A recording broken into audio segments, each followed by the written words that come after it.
अपोइन्टमेन्टको लागि जुन चाहिँ प्रोसिडिङ चलेको छ कुन लेभलमा चाहिँ एउटा प्रोसिडिङ चल्यो त्यो मिटिङमा चाहिँ को प्रेसिडेन्ट थियो र कुन चाहिँ स्पिरिटमा चाहिँ यो अपोइन्टमेन्ट भयो भनेर चाहिँ हामीले राइट टु इन्फर्मेसन गरेको छौँ भारत सरकारलाई।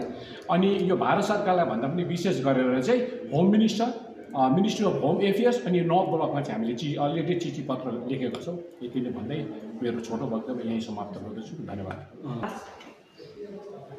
जति पनि च्यानल हेरेर बस्नुभएको समस्त हाम्रा जनता जनार्दनलाई हामी सम्पूर्ण अर्गनाइजेसन विभिन्न राजनैतिक सङ्गठनहरूको तर्फबाट हामी तपाईँहरूलाई जय गोर्खा भन्न चाहन्छु। अनि आजको जुन चाहिँ मिटिङ हामीले यहाँ अर्गनाइज गरेका छौँ एसटिसिसीले, र एसटिसिसीले आजको यो जुन चाहिँ सभा राखिएको थियो त्यसको एउटा मूल कारण चाहिँ के थियो भनेदेखिलाई जुन चाहिँ मध्यस्थकर्ता के अरे दिल्लीबाट मनोनित गरेर पठाइएको छ पहाड तराई डुवर्सको समस्याको समाधान भनेर, तर हामीले लिखित रूपमा कुनै पनि दस्तावेज हाम्रोमा छैन, हामीले हेरेका छैनौँ। अनि हेर्ने व्यक्तित्वहरूले पनि हामीलाई अहिलेसम्म जनताको अघि ल्याएको छैन। र भए तापनि हाम्रो एउटा पोजिटिभ थिङ्किङ, हाम्रो एउटा सकारात्मक सोचले चाहिँ हामीले के सोच्यौँ भनेदेखिलाई हामी यहाँको नागरिक, सिभिल सोसाइटी, नागरिक सबैभन्दा ठुलो हामी यहाँनिर जन्मेपछि हामी एउटा भोटरमा हाम्रो नाम समावेश भएपछि हामी यहाँको नागरिक बनाउँछौँ र नागरिक भएको नाताले हाम्रो पनि अधिकार हाम्रो पनि छ र यो अधिकारभित्र चाहिँ हामीले पाउनुपर्ने जुन चाहिँ संवैधानिक अधिकारहरू छ यो सबै चाहिँ अलिकति हामीले नपाउँदाखेरि पनि हाम्रो यो सङ्गठनले चाहिँ हामीले सोचेका छौँ कि हाम्रो जुन चाहिँ जनसाधारणको आकाङ्क्षा चाहिँ के फुलफिल हुन्छ भन्ने कुराहरू सबैलाई थाहा भइसकेको छ।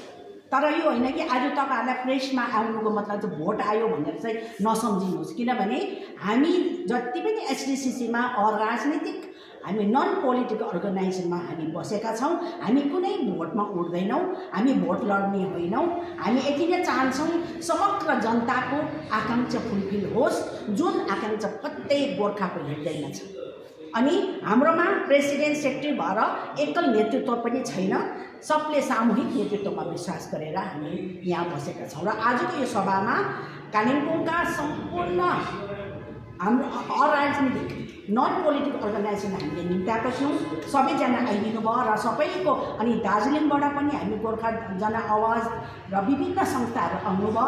अनि उहाँहरू समक्ष हामीले यो कुरा राख्दाखेरि सबैको सहमति भयो। के सहमति भयो भन्दा हामी सबै जति पनि कुरा आइपर्छ अब जुन चाहिँ मध्यस्थकर्ताको कुरादेखि लिएर आउँदो समस्याहरूको निम्ति पनि हामी एकजुट भएर काम गर्नेछौँ।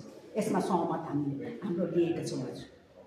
अनि जुन मध्यस्थकर्ता आउँदैछन् यो हामीलाई आँखा छलेको पनि हुनसक्छ, हाम्रो लागि नाटक गरेको पनि हुनसक्छ, जे पनि हुन्छ। तर हाम्रो सोचमा, हाम्रो एउटा सकारात्मक सोचमा हामीले लिएका छौँ कि जो आओस् 1 वर्षको लागि होला सायद उहाँको एउटा टाइम, र पनि हामी एउटा सचेत नागरिकको हैसियतले चाहिँ हामीले सोचेका छौँ।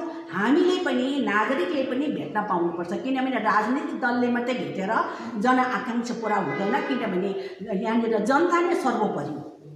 यसलाई लिएर चाहिँ हामीले एउटा दस्तावेज तयार पार्ने हामीले तय गरेका छौँ। तर त्यो दस्तावेज हामी मात्रै पनि होइन, हामी पोलिटिकल पार्टीहरूबाट पनि हामी सजेसन माग्न चाहन्छौँ।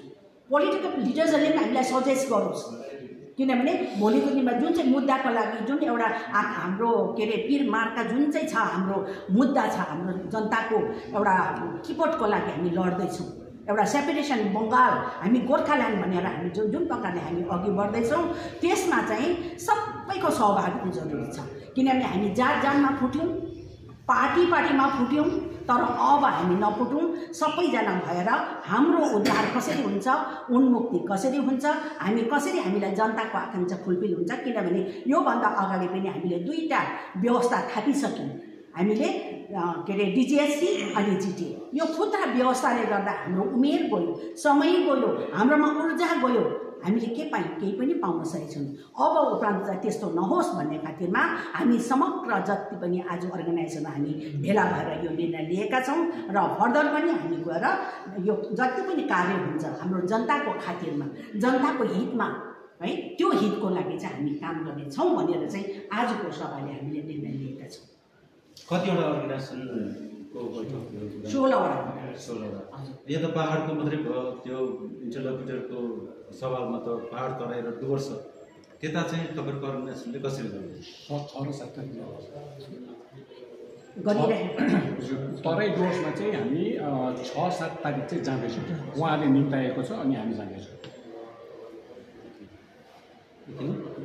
थ्याङ्क यू, धन्यवाद। Thank you.